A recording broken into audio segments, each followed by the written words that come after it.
As-tu déjà entendu des gens dire qu'il n'y a plus d'argent sur la Terre? C'est faux. L'argent n'a pas disparu. Il n'a pas été envoyé sur la Lune ni sur Mars. L'or, l'argent et les richesses sont toujours là, simplement cachés. La majorité des hommes cherchent la richesse dans les mauvais endroits. Pourtant, il existe des lieux précis où Dieu a dissimulé la prospérité. Jésus a dit qu'il donnerait les clés du royaume des cieux. Ce mot, au pluriel, représente l'accès, la compréhension et l'autorité. Ces clés permettent d'ouvrir les portes de la réussite et d'entrer dans la dimension où les bénédictions se manifestent. Aujourd'hui, découvre les 12 endroits où se cache le succès financier. Ces lieux ne sont pas réservés à une élite. Ils sont spirituels, pratiques et accessibles à tous ceux qui ont la foi et la discipline pour les explorer. Premier endroit. L'argent est caché dans ton don et ton talent. Dieu n'a envoyé personne sur la terre les mains vides. En chacun de nous, il a placé un don, une compétence, une passion, une capacité particulière. Ce don est la première source de richesse. Chaque être humain porte en lui un potentiel destiné à servir le monde. Le diplôme n'est pas la clé du succès. Le don l'est. Ce n'est pas ton éducation qui fera la différence, mais ce que Dieu a déposé en toi. Regarde les exemples. Tiger Woods a découvert et développé son talent pour le golf jusqu'à en faire une fortune. Serena Williams a utilisé sa passion pour le tennis pour bâtir sa réussite. Steve Jobs a transformé une idée née dans un garage en un empire technologique. Leur secret n'était pas la chance, mais la découverte de leurs dons. Dieu cache toujours le potentiel à l'intérieur de la création. L'arbre est caché dans la graine, tout comme ton avenir est caché dans ton talent. Il déclare la fin dès le commencement. Ce qu'il veut accomplir dans ta vie est déjà en toi. Le lieu le plus riche du monde n'est ni une mine d'or, ni un champ pétrolier, ni un coffre-fort. C'est le cimetière. Parce que c'est là que dorment des livres jamais écrits, des chansons jamais chantées, des entreprises jamais créées, des talents jamais exprimés. Ne laisse pas ton don mourir avec toi. Découvre-le, travaille-le et offre-le au monde. Ton argent, ton influence et ta prospérité sont cachés dans ton talent. Deuxième endroit. L'argent est caché dans les gens. La richesse circule toujours à travers les êtres humains. Chaque personne est une porte, un canal, une opportunité. Ton entourage influence ta destinée financière. Les personnes que tu fréquentes déterminent souvent ton niveau de croissance. Tu es la moyenne des 5 personnes que tu côtoies le plus. Si tu marches avec des rêveurs, tu rêveras plus grand. Si tu marches avec des sages, tu deviendras plus sage. Mais si tu t'entoures de personnes sans vision, tu resteras prisonnier de la médiocrité. Regarde l'histoire de YouTube. 3 amis, unis par la même passion, ont créé une plateforme qui a transformé le monde. Leur association a multiplié leurs forces. Ensemble, ils sont devenus multimillionnaires. La Bible enseigne que celui qui marche avec les sages devient sage, mais que le compagnon des insensés se détruit. Tes relations peuvent être des tremplins vers ta destinée ou des chaînes qui te retiennent dans le passé. Sois intentionnel dans tes amitiés. Éloigne-toi des influences qui t'éloignent de ta mission. Choisis des mentors, des amis et des partenaires qui nourrissent ta vision, pas tes doutes. L'argent se cache dans les gens, dans leurs conseils, leurs opportunités, leur confiance et leur soutien. Ton réseau est une richesse invisible, mais puissante.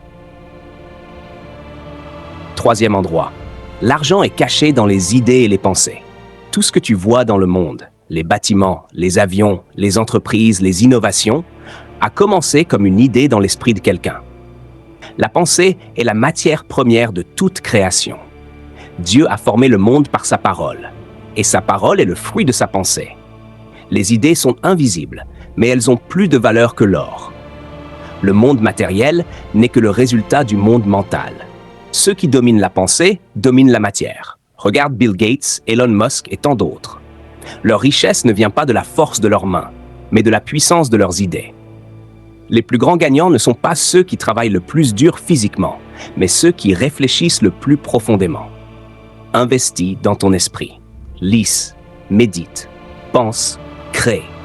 Ton esprit est un champ de mine d'or. La véritable pauvreté n'est pas l'absence d'argent, mais l'absence d'idées. L'argent est caché dans la pensée, car c'est elle qui transforme l'invisible en visible. Quatrième endroit. L'argent est caché dans les opportunités. Chaque problème cache une occasion de réussite. Les opportunités se présentent souvent sous la forme de besoins à combler, de souffrances à soulager, de défis à relever. 2 jeunes hommes sont partis en voyage en Inde. En voyant des millions de personnes marcher pieds nus, la plupart auraient ressenti de la compassion. Eux ont vu une idée, fabriquer des sandales bon marché. 1 an plus tard, ils étaient millionnaires. La différence entre ceux qui réussissent et ceux qui échouent, c'est la capacité à reconnaître une opportunité quand elle se présente. Prépare-toi avant même qu'elle n'arrive. Il vaut mieux être prêt sans occasion que d'avoir une occasion sans préparation. L'opportunité est comme une porte. Si tu n'as pas la clé au bon moment, elle se referme et passe à un autre. L'argent est caché dans les opportunités. Mais seules les personnes attentives, prêtes et persévérantes les voient. 5e endroit. L'argent est caché dans ton travail et non dans ton emploi. Beaucoup confondent leur emploi avec leur mission. Ton emploi est ce que tu fais pour survivre, mais ton travail est ce pourquoi tu es né. Dieu n'a jamais prévu que tu passes ta vie à dépendre d'un salaire. Il t'a créé pour accomplir une œuvre. Ton emploi peut prendre fin, mais ton œuvre ne finit jamais. C'est ta mission divine. Regarde Moïse. Il a été formé dans la maison de Pharaon, mais c'est dans le désert, en gardant les brebis, qu'il a appris à conduire un peuple. Son emploi était un outil. Son œuvre était une mission. Utilise ton emploi comme une école. Laisse-le te former, t'enseigner la rigueur et la patience. Mais ne t'y enferme pas, car Dieu ne bénit pas ton poste, il bénit l'œuvre de tes mains. L'argent se cache dans ton travail, pas dans ton emploi. Ce que tu fais avec ton cœur et ton excellence sera toujours plus récompensé que ce que tu fais par contrainte. 6e endroit, l'argent est caché dans les biens et les services. Voici une vérité universelle. Les riches produisent, les pauvres consomment. Si tu veux t'enrichir, cesse d'être uniquement un consommateur et deviens un créateur. Chaque jour, les gens dépensent des milliards pour acheter des biens et des services. L'électricité, la nourriture, les téléphones, Internet, les vêtements, tout cela enrichit ceux qui ont osé créer. Chaque fois que tu paies, tu enrichis celui qui a trouvé le moyen de te rendre la vie plus facile. Alors pose-toi cette question. Qu'offres-tu au monde? La richesse est le fruit de la valeur que tu apportes. Dieu t'a donné des talents, des idées, des capacités. Transforme-les en produits, en services, en solutions concrètes. Ne reste pas spectateur, deviens acteur de l'économie du royaume. L'argent est caché dans les biens et les services. Crée quelque chose d'utile et le monde viendra frapper à ta porte. 7e endroit, l'argent est caché dans la vision. Tout commence avec une vision. Les grandes entreprises, les grandes églises et les grandes réussites humaines ont toutes débuté dans le cœur d'une personne animée d'un rêve clair. Une vision est une image du futur que Dieu dépose dans ton esprit. Elle te donne une direction, un sens, une mission. Sans vision, la vie tourne en rond. Sans vision, les efforts se dispersent et l'énergie se perd. Mais avec une vision, chaque pas compte. Chaque épreuve devient une leçon. Chaque retard devient une préparation. La vision attire toujours la provision. Les ressources suivent la clarté. Quand Dieu donne une vision, il donne aussi les moyens de la réaliser. La provision n'existe que là où il y a une vision. Ne cherche pas l'argent, cherche la vision. Car là où il y a une mission divine, les ressources se mettent en mouvement. L'argent est caché dans la vision. Si tu en as une, nourris-la, protège-la et cours avec elle. 8e endroit, l'argent est caché dans les idées. Tout ce que tu vois autour de toi est né d'une idée. Les idées sont les semences du monde visible. Elles naissent dans l'esprit, mais prennent vie à travers l'action. Dieu a doté chaque être humain d'un esprit créatif. Une seule idée peut changer le cours d'une vie, d'une nation, d'un siècle. L'idée de l'électricité, de la voiture, de l'avion, d'Internet, tout cela a été un jour une pensée. Elon Musk, par exemple, a bâti sa fortune sur des idées visionnaires. Les idées sont des trésors célestes confiés à l'homme pour manifester le divin sur la terre. Mais une idée non appliquée reste stérile. Elle doit être nourrie par la foi, l'audace et la persévérance. L'argent est caché dans les idées. Celles que Dieu t'inspire aujourd'hui peuvent devenir la source de ta richesse demain. 9e endroit, l'argent est caché dans la graine. Dieu ne donne pas directement de l'argent, il donne des graines. Une graine est un potentiel, une idée, un talent, une opportunité. Chaque semence porte en elle une forêt entière. Mais elle ne portera du fruit que si elle est plantée, arrosée et cultivée. Dieu a ordonné à Adam d'être fécond et de multiplier.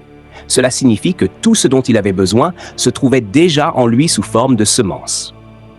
Le principe de la graine est universel. On récolte toujours ce que l'on sème. Si tu veux des résultats différents, commence à semer différemment. Sème ton temps, ton argent, ton travail, ton amour, tes efforts. Chaque geste désintéressé, chaque acte de foi est une semence dans le sol de la destinée. La graine que tu plantes aujourd'hui sera la récolte de demain. L'argent est caché dans la graine. Découvre-la, plante-la et veille à la faire croître. 10e endroit. L'argent est caché dans les problèmes. Chaque problème dans la société est une porte ouverte vers la prospérité. Là où les autres se plaignent, les hommes sages cherchent une solution. Les entreprises qui changent le monde sont celles qui résolvent les problèmes du monde. Les hôpitaux existent parce qu'il y a la maladie. Les écoles prospèrent parce qu'il y a l'ignorance. Les entreprises technologiques grandissent parce qu'elles simplifient la vie des gens. Tu n'es pas payé pour voir les problèmes, mais pour les résoudre. Ton revenu dépend du niveau des problèmes que tu es capable de gérer. Celui qui balaie une pièce reçoit un petit salaire. Celui qui conçoit le bâtiment reçoit des millions. La différence n'est pas la chance, mais la capacité à résoudre des problèmes plus grands. Ne fuis plus les difficultés, affronte-les avec sagesse. L'argent est caché dans les problèmes. 11e endroit. L'argent est caché dans l'honnêteté. L'intégrité est une monnaie spirituelle. Dans le monde des affaires comme dans la vie, la confiance vaut plus que l'or. Un bon nom est plus précieux qu'un grand compte en banque. Une réputation honnête ouvre des portes que l'argent seul ne peut pas ouvrir. Quand tu es intègre, les gens te recommandent, te soutiennent et te confient leurs projets. Quand tu triches, tu gagnes peut-être vite, mais tu perds tout à long terme. Dieu bénit l'honnêteté, car elle reflète sa nature. L'intégrité attire la faveur divine et la confiance des hommes. L'argent est caché dans l'honnêteté. Celui qui reste droit finira toujours par prospérer. 12e endroit. L'argent est caché en Dieu. Dieu est la source de tout. Il détient les trésors visibles et invisibles. Et c'est lui qui révèle à l'homme les chemins de la richesse. Il dit qu'il donnera les trésors cachés des lieux secrets afin que nous sachions qu'il est le Seigneur. C'est lui qui ouvre les portes et montre les voies. C'est lui qui met les idées dans les cœurs et les opportunités sur les routes. Souviens-toi de Pierre. Lorsqu'il devait payer l'impôt, Jésus lui ordonna d'aller pêcher. Dans la bouche du poisson se trouvait une pièce d'argent. Dieu savait où se trouvait la provision. Il n'a pas changé. Il sait où se trouve ton opportunité, ton contrat, ton idée, ton associé. Cherche-le d'abord et tout le reste te sera donné en plus. L'argent est caché en Dieu. Il est la source de toute provision et le gardien de toute richesse. Conclusion. Les clés de la prospérité divine. La richesse n'est pas une question de chance, mais une question de compréhension. L'argent n'est pas rare, il est simplement mal localisé. Il se cache dans ton don, dans tes relations, dans tes idées, dans ta vision, dans ton travail, dans ton intégrité et dans ta communion avec Dieu. Découvre ton potentiel, entoure-toi de sages, pense avec profondeur, agis avec discipline et reste honnête. Ne cherche pas l'argent, cherche la valeur. Et souviens-toi, la prospérité n'est pas un miracle, c'est une conséquence. L'abondance vient à ceux qui connaissent et appliquent les lois divines du succès. Les clés sont déjà entre tes mains. Marche avec foi, travaille avec excellence, pense avec sagesse et demeure fidèle à Dieu.